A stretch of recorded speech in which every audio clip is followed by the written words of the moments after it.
आज Doubtnut app download करें।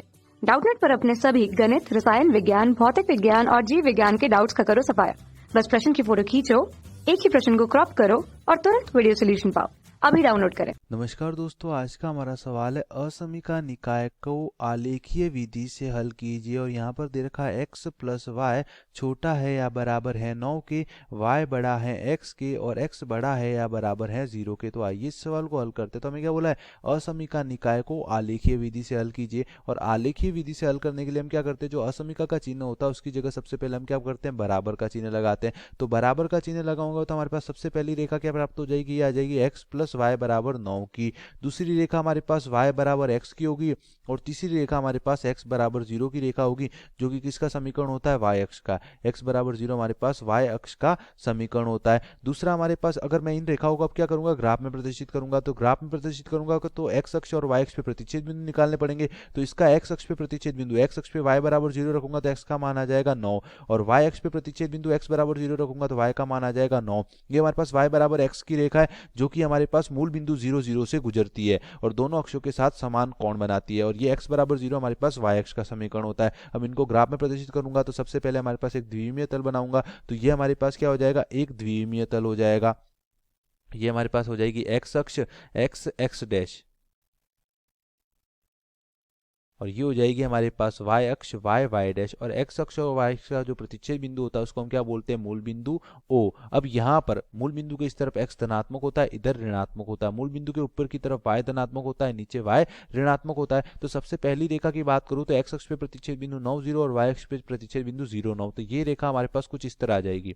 ये हमारे पास सबसे पहली रेखा आ जाएगी। दूसरी रेखा हमारे पास y बराबर x की रेखा है। तो y बराबर x की जो रेखा होती है वो क्या होती है, मूल बिंदु से गुजरती है तथा दोनों अक्षों के साथ समान कोण बनाती है। तो ये हमारे पास y बराबर x की रेखा है।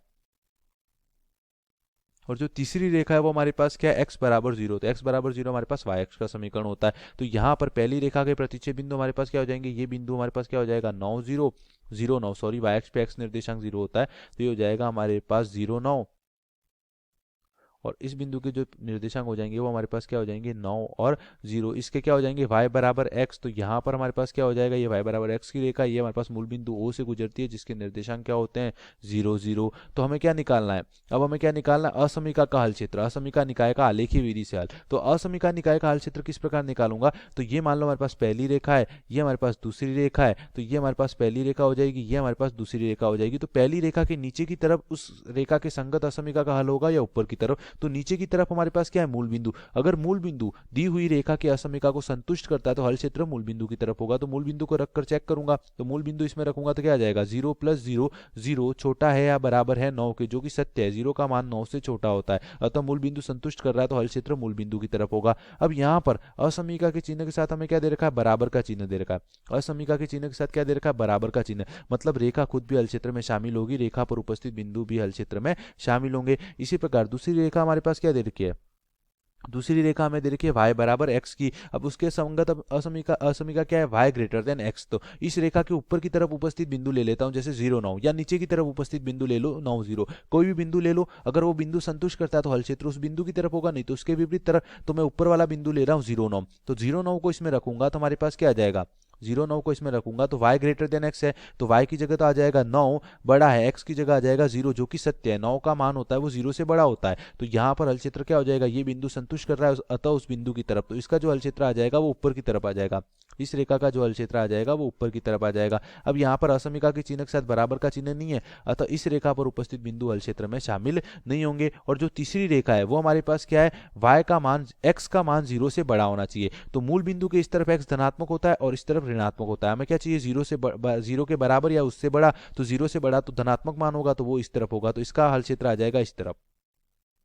इसका जो हल क्षेत्र आ जाएगा वो इस तरफ आ जाएगा। और यहाँ पर भी हमारे पास असमीका के चिन्ह के साथ बराबर का चिन्ह है, तो इस रेखा पर उपस्थित बिंदु भी हल क्षेत्र में शामिल होंगे। तो जो तीनों रेखाओं का उभयनिष्ठ हल क्षेत्र आ जाएगा, तीनों असमीकाओं का उभयनिष्ठ हल क्षेत्र आ जाएगा, वो हमारे पास ये वाला भाग आ जाएगा।